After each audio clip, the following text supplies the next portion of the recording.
Manager la création, qu'est-ce que c'est? En fait, c'est tout l'objet du cours que d'arriver à leur faire comprendre, toucher du doigt ce que veut dire manager la création.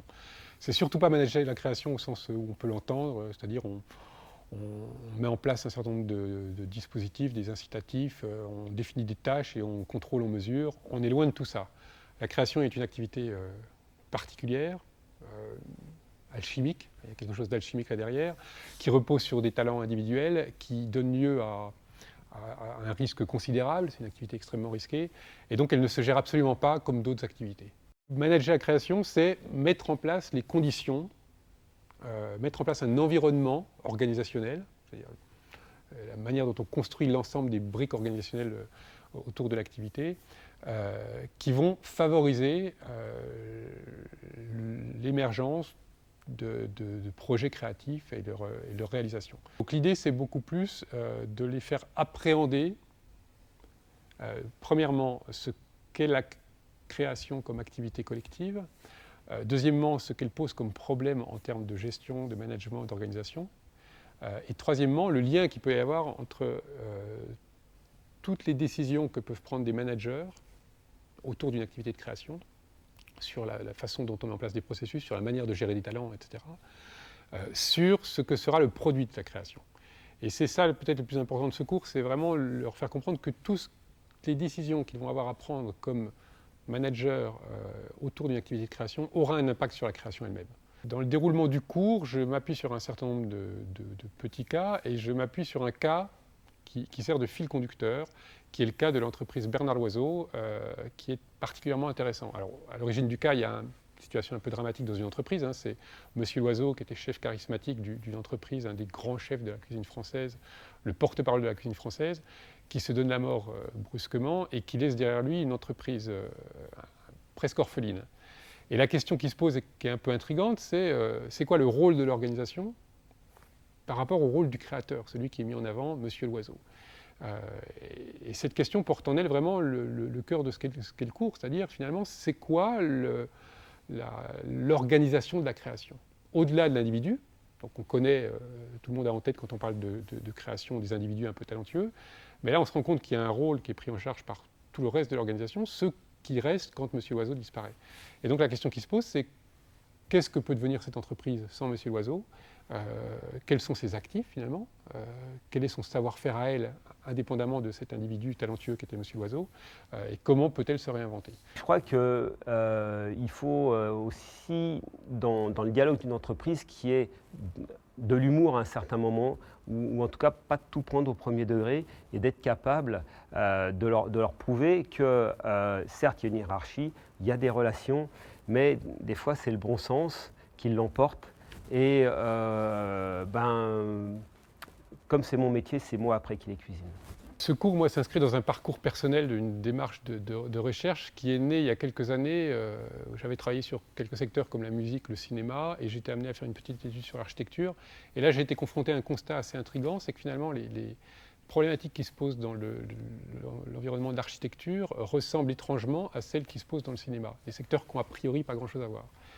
Et à partir de là, ma réflexion était de me dire, finalement, il y a des points communs dans ces secteurs, et ces points communs sont dus à cette activité centrale qui est au cœur de ces secteurs-là, qui est la création. Et donc l'hypothèse de base, c'est de dire que la création, comme activité, est structurante dans les secteurs dans lesquels elle intervient. Et c'est vraiment l'hypothèse fondamentale de ce cours, et c'est pour ça qu'on aborde ce cours dans une dimension la plus transversale possible, c'est-à-dire qu'on ne va pas regarder un secteur en particulier, mais on regarde l'activité de création dans différents secteurs, dans différents contextes, pour comprendre ses particularités, les problèmes qu'elle pose en matière de gestion, et les réponses qui sont apportées sur le plan managérial. D'ailleurs, j'ai sorti l'an dernier un livre sur le sujet, donc qui est un état des lieux de mes réflexions sur ce que veut dire gérer dans ce type d'activité, dans ce type de secteur, sur quoi repose le succès d'entreprises comme Pixar, Chanel, Ducasse, Jean Nouvel, etc. Le cours de management de la création par Thomas Paris, en tant qu'étudiant, nous donne une boîte à outils, donne des clés de compréhension du management de la création, parce que quand on pense création, on a toujours cette image d'Épinal, on a toujours cette espèce de croyance que le créateur a une inspiration quasi divine et qui couche l'idée sur le papier et qui lui permet d'avoir un succès mérité si son œuvre est à la mesure de son talent. ce qu'on comprend à travers ce cours du management de la création, c'est que c'est plus complexe que ça finalement. C'est-à-dire qu'on a toujours évidemment une équipe qui structure un projet et le talent vient s'intégrer dans cette équipe-là. Voilà, on ne peut pas avoir une idée brillante sans une équipe qui structure le projet. Que m'a apporté le cours de Thomas Paris principalement, c'est un élargissement du champ d'études des différents médias. Je connaissais bien le milieu du cinéma, pour lequel je m'étais passionné depuis longtemps, mais le cours de Thomas Paris m'a permis d'étudier l'édition, la musique. On est même allé jusqu'à travailler sur la cuisine.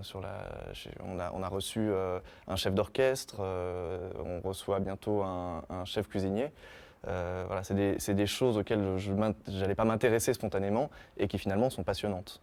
L'ensemble de ces interventions et l'ensemble de ces témoignages nous permettent non pas d'avoir des réponses claires sur ce qu'est le management de la création, sinon de nous ouvrir l'esprit et de nous interroger sur ce que nous, aujourd'hui, nous pouvons faire en tant que manager culturel.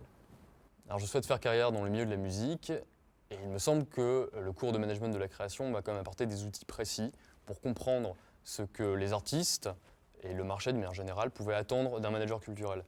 Alors d'une part, il y a une prise de risque qui est intrinsèque, qui est nécessaire, par d'audace du coup.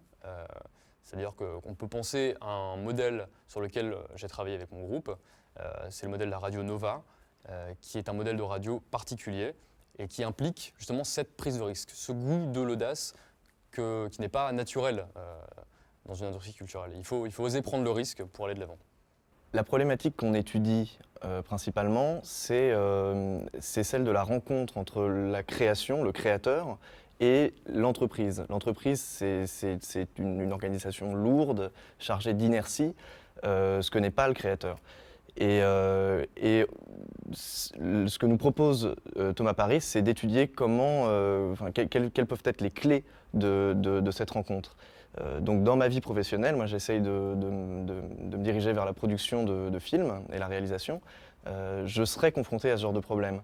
On a étudié énormément de cas très précis qui nous ont montré comment collaborent des producteurs avec des réalisateurs, des auteurs, un chef d'orchestre avec ses musiciens. Toutes ces questions-là nous apportent énormément de petites clés qui peuvent être utiles, je pense, dans notre vie professionnelle plus tard. Le management de la création, dans ma carrière, je le vois donc au centre est très important. C'est-à-dire qu'il va falloir, en tant que manager culturel, il va falloir que je sache gérer d'une part l'artistique, d'autre part l'aspect commercial, pour pouvoir en fait mettre en avant cette offre artistique. Sachant que dans le milieu de l'opéra, on parle d'humain, et ça c'est très important. On ne manage pas des produits, on manage des humains, on manage des personnalités qui ont des sentiments.